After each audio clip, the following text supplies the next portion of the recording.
माई बड़ी दर्द होता रे। का भइल रे? दर्द होवे लगल? तू तो ऐसा पूछा तारा जैसे कुछ जनते नहीं खे। तोहरा पे पर तब न जनता। अरे हम जानत है रात से कोहाइल हूँ। सुना हमार बात।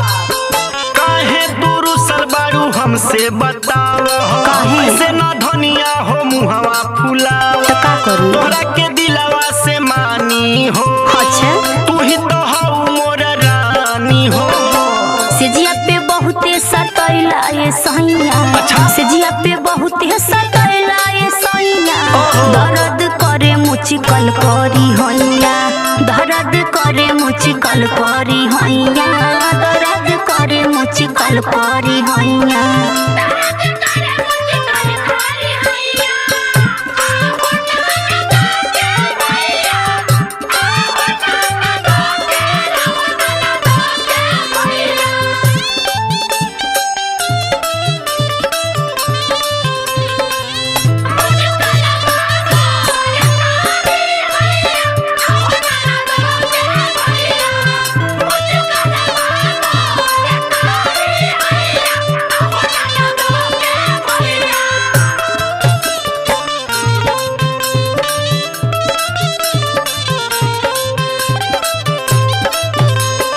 चाही न प्यार बात सुनी हमार राजा लैला न जाके दवाई।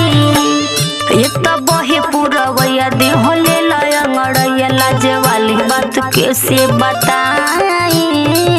ए हो बोला बोला। सुना हमार बात। जब करेलू सिंगार मन होखे ना संहार हक तोहरा से रनिया जताई। अरे रहे दा तोहर नैना शराबी करे दिल के खराबी छोड़ी दूरे न तोहरा से जाई। अरे होता रहा तू दूरे होनिया राना वही हो। रहा तू दूरे होनिया राना वही हो। दर्द करे मुचिकल करी हैया। दर्द करे मुचिकल करी हैया। दर्द करे मुचिकल करी हैया।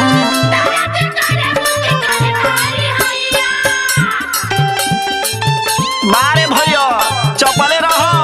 एक के सेठी भाई विपिन विनायक भाई जियत रहो। यही तरह म्यूजिक बनावत रहो और सबके नचावत रहो गवावत रहो। और साथे में हमारा धाकड़ भाई भी आयल बारे। विजय विमल भाई भी साथे में बारे। लो उठा के आओ।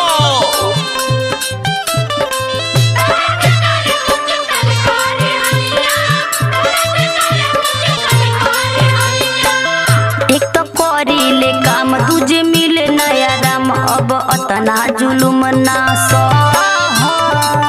दूजे सुनी ले ताना एहो रविंदर दीवाना विजय विमल से जाके कह।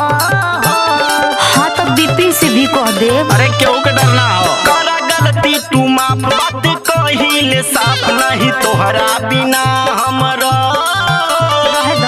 रानी कोरवा में आवाजो निजियरा जरावा नहीं कोनो जुलुम हम ढाब। सब जाना ताने धके मरोड़ देला नरमी कलैया।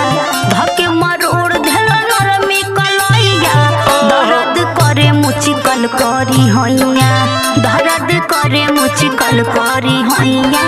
दर्द करे मुचिकल करी हैया।